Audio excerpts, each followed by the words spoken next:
or a victim of crime or beaten up, you can go to people and talk about it and there'll be support for you. Yeah, those things are awful, awful things. But if you can talk to the authorities or family or support groups, someone will care. Now, with this subject, Di and Anne in particular, and same with me, the reason I embraced a rational explanation was because the skeptics, the trolls, the keyboard warriors, the ones who poo-poo everything, or it's rubbish, you're a nutter. You're a nutter. You're not right in the head. You're Absolutely. mentally ill. And they make it really difficult for people to open up. And Di and Anne had held on to this for 25 years. And they'd read my book, realized there was a real man behind it. And they just wanted to get it off their chest. And they kind of hoped I'd have an explanation for them or tell them they weren't mad. And they just wanted it validated that it wasn't just them. If, I wasn't there, people can look at motives galore, but there is no real agenda for them. They don't want money. They don't want to go back to the house. They're not on TV. There's no film, or they're not entitled to any rights or royalty rights or anything like that. Over 2 years, we interviewed them and we became very close. You do. When you spend that amount of time with each other, at the beginning, there was a feeling out process and it was like pulling teeth. They were so embarrassed and ashamed of trying to explain all of this stuff.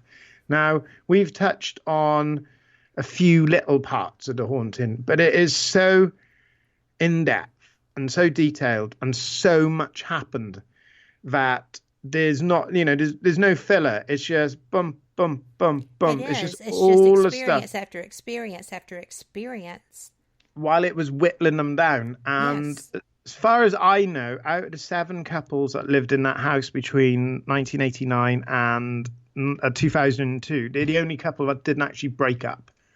And how, these are good people. We start the interview about talking about, I always start with, okay, before we talk about this paranormal experience, were you brought up in this environment? Were you brought up in, like with a nan who's a medium or who was a spiritualist, or did you have a haunted house? And we always begin with that because you can get a good grip then of their kind of mentality towards it. And neither of them had really anything much to talk to, but that's how we start to break the ice.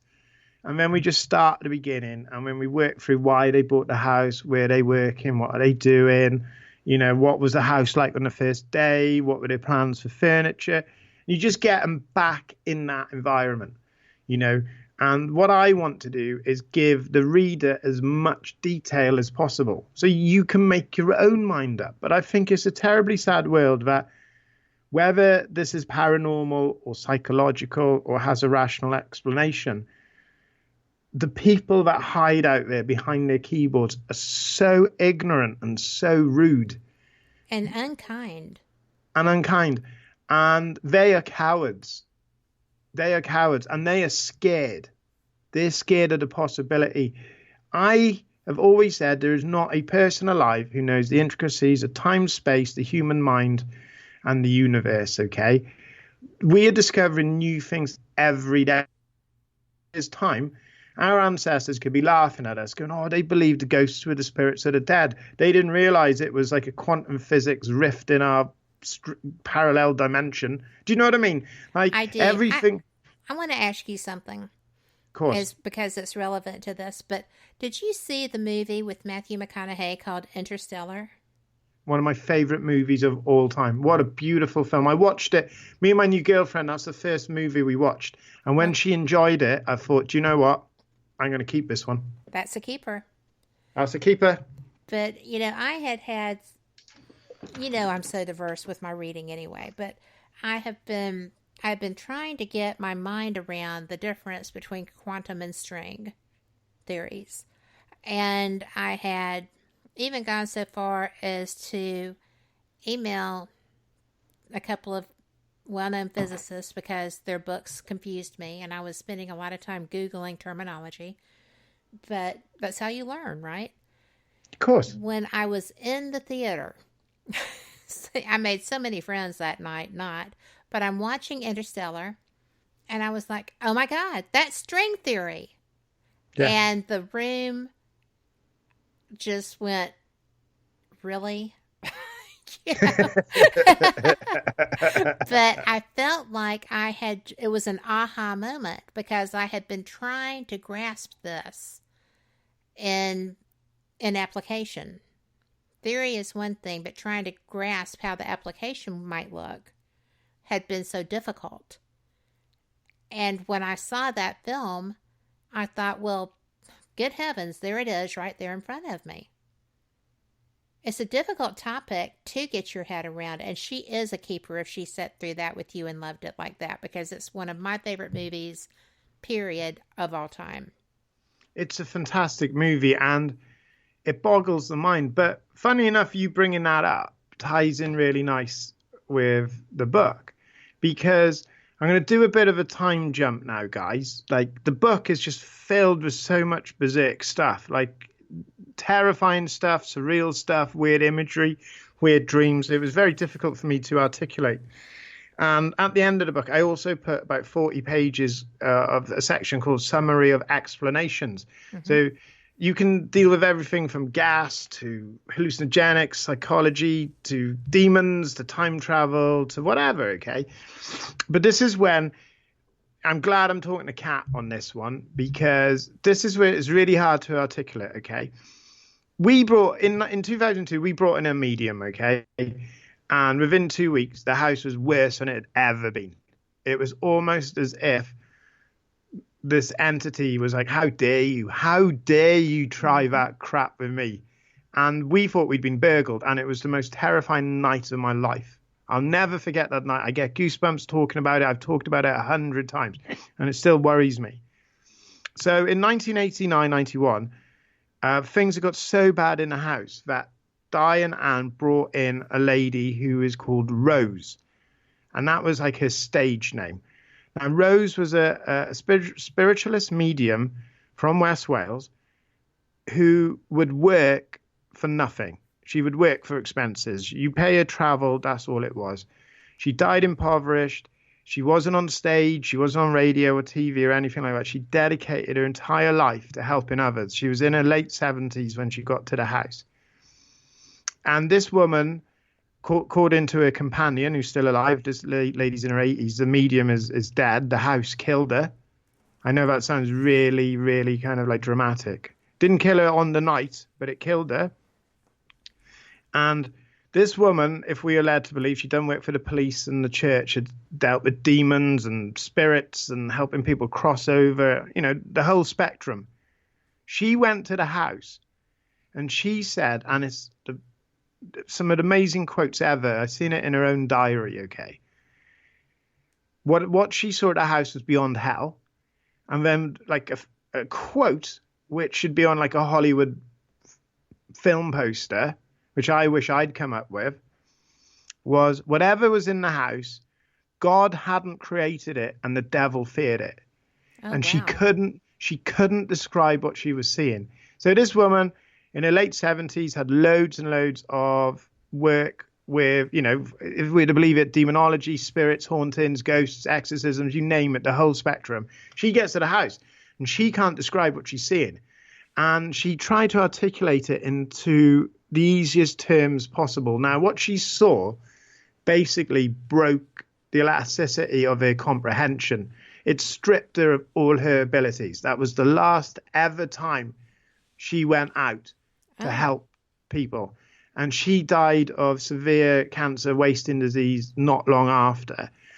And on her deathbed, apparently, it said she was terrified of dying because she knew that this thing had seen her and she had seen it, and that she was bound to it now.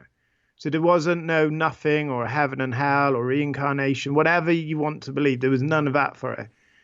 And she described this thing as like a virus, like an organism, like a parasite that had seeped through into our reality. It wasn't from our universe.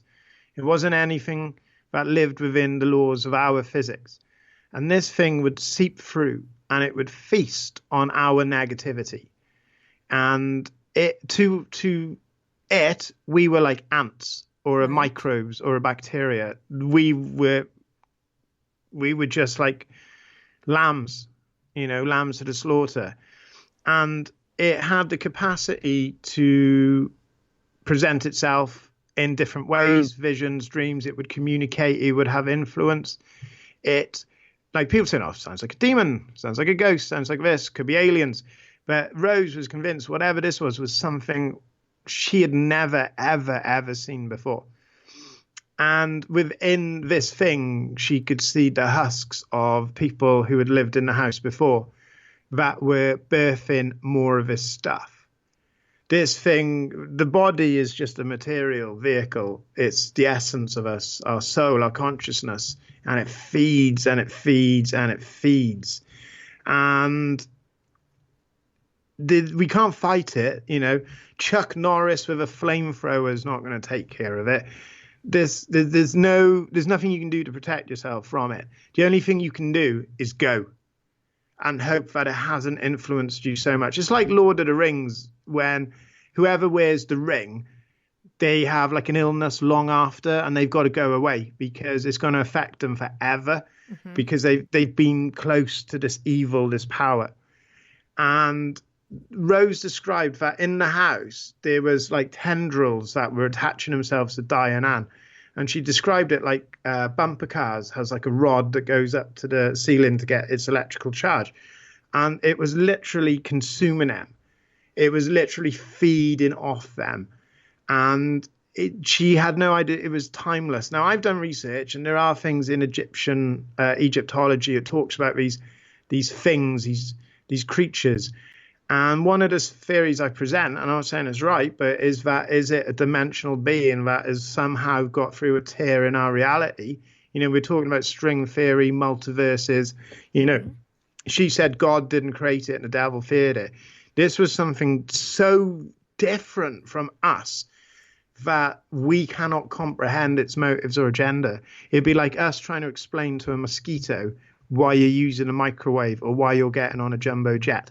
It just, there's no connection there whatsoever. So this entity, I have had dealings with how it likes to present itself. And it's as a 7-foot black figure called the Angry Man. Now, our next door neighbor called it the Angry Man. And the Angry Man would work like a poltergeist. He would just trash everything. And now and again, he would make himself known. And that image is just there to present pure fear and dread. And I have heard the Angry Man. Me and my girlfriend were in bed, and we heard our front window get kicked in, and we heard heavy footsteps in our living room, and we heard the house get turned upside down. Doors slamming, cupboards, drawers. Someone ran up the stairs, and this happened very, very, very quickly. So if any of you have had, I hope you haven't, but, home invasion or burglary, as we call it, it's so terrifying. And the difference is we don't have guns in the UK. We don't have baseball bats and guns and rifles. We didn't have any of that. I live in a quiet Welsh town called Haverfordwest. And I heard something run up the stairs, and it pushed the bedroom door, and I pushed myself against the other side. And all I could think to do was put my girlfriend through the skylight, because I'd read so much about burglaries where they're raping and murdering and torturing people for PIN numbers and all kinds of information. And I heard this thing run down the stairs, and I was 10 stone, 140 pounds, soaking wet, 5'6", in my boxer shorts, armed with a mug. And I think we're coming up to a break. I think I'll have to tell the rest of the story of the most terrifying night of my life and what I found downstairs, which blew my mind. And it gives me goosebumps to this day. It gives me goosebumps to this day to hear you tell it. But we will pick this up, and I'm going to tell you, you could not have created a better cliffhanger there if you tried to, sir. So this is going to be our top of the hour news break. And you know what? I really hope we find a little good news out there today. And if you want to, be the change you want to see. make your own news.